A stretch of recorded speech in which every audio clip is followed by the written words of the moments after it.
Hello everyone, welcome to this video. This video is part of a 10-minute a day series और इस video में हम ये देख रहे हैं कि most important topics of the JIB के चारों जो कंपोनेंट्स है वो क्या है और उनसे किस तरह के क्वेश्चंस एग्जाम में आ सकते हैं एंड आए हैं, इनका डिस्कशन हम कर रहे हैं। ठीक है, तो इस वीडियो में IFS Indian economy Indian financial system which is a first paper module A chapter 9 world bank, इसकी हम बात करेंगे। World bank is an important organization जिससे हर साल क्वेश्चन आता है।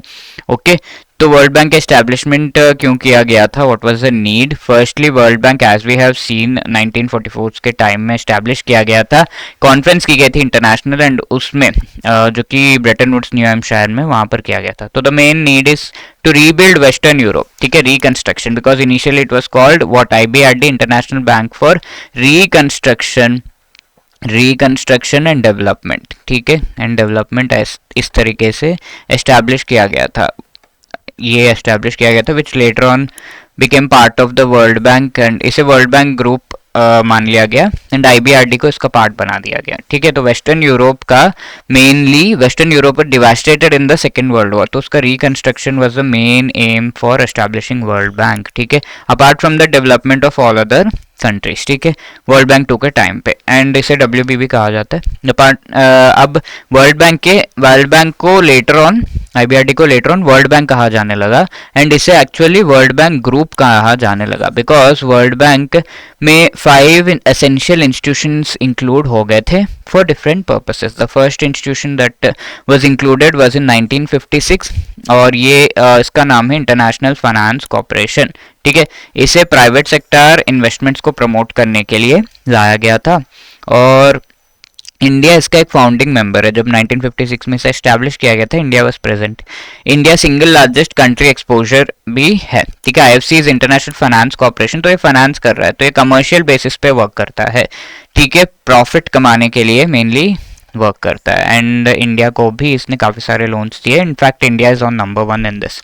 इसके अलावा 1960s की अगर हम बात करें, उस समय second organization institution within world bank was established, international development association. तो ये वर्ल्ड बैंक जो है poorest of the poor nations जो है उनको फंड्स प्रोवाइड करने से रिलेटेड IDA को लाया गया। तो IDA क्या है? Development association. डेवलपमेंट हमें याद आ जाना चाहिए, डेवलपिंग कंट्रीज के लिए है। लॉन्ग टर्म सॉफ्ट लोन्स ये प्रोवाइड करता है जहां पर इंटरेस्ट रेट्स कम है and also you need to pay over the long term, 25 to 40 years का टाइम पीरियड है। डिफरेंट ग्रांट्स भी है, लाइक लोन नहीं ग्रांट्स भी प्रोवाइड करता है इसके डिफरेंट स्कीम्स के through. Grants are money which you do not have to return neither the interest not the principal amount. और कैसे ये फंक्शन कर रहा है? It is functioning based upon the member contributions and donations. ठीक है, जो मेंबर्स है वर्ल्ड बैंक के वो सारे कंट्रीब्यूट करते हैं एंड उस पैसे को यूटिलाइज करके लोन्स पे दिया जाता है टू द पोरेस्ट नेशंस। ये चीज कही गई। अब 1966 में international investment and non commercial risk को एलिवेट करने के लिए international centre for settlement of investment disputes, investment related काफी सारे डिस्प्यूट्स होते हैं तो उनको सेटल करने के लिए ऑर्गेनाइजेशन लाया गया, इंस्टीट्यूशन लाया गया, international investment and non commercial risk. Non commercial or political risk होते हैं मोस्टली। लेट्स से आपने जो यूक्रेन है वहां पर इन्वेस्टमेंट कर दिया एंड यूक्रेन वॉर शुरू हो गया, तो that is a non commercial risk, because political reason से ये वॉर शुरू हुआ, पॉलिटिकल रीजन से इकोनॉमिक इफेक्ट हुआ है, that is called non commercial या पॉलिटिकल रिस्क। ठीक है, पॉलिटिकली नहीं और भी हो सकते हैं, दैट इज नॉन कमर्शियल, क्योंकि मनी बेस्ड नहीं है ये mainly. ICSID international centre for settlement of investment disputes. ठीक है, ये है।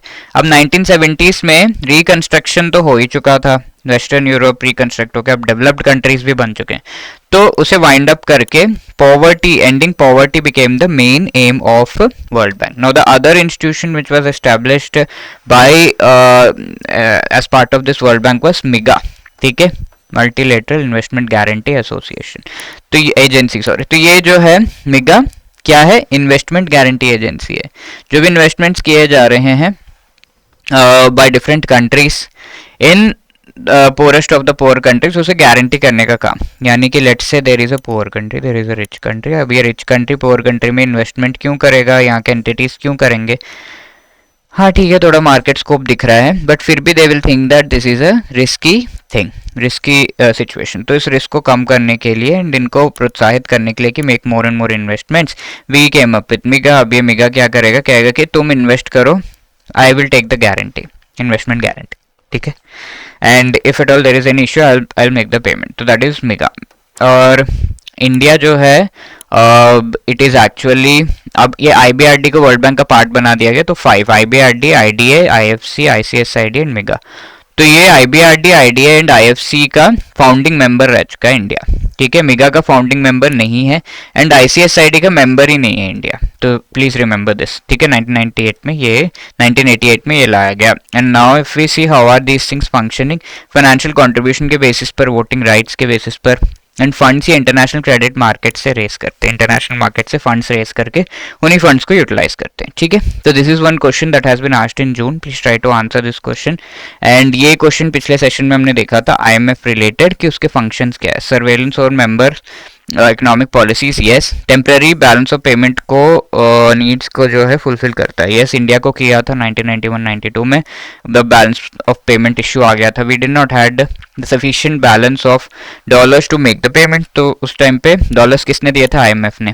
Combating poverty in low income countries, yes. ठीक है, तीनों ही सही है. सो D will be the right answer. Let me tell you, if you are preparing for the JIB exam and you want to clear it in one attempt, तो definitely you should consider our master course, जिसमें आपको चारों components of JIB exam उनसे related short recorded videos which are concept classes, short notes, each and every chapter के MCQs and full length mock test provide किए जा रहे हैं. and before the exam live classes भी provide किए जा रहे हैं which are going to be ये live classes जो है वो आप आराम से जो है बिफोर द एग्जाम रिवीजन के लिए, मोस्ट इंपॉर्टेंट टॉपिक्स के रिवीजन के लिए यूटिलाइज कर सकते हैं.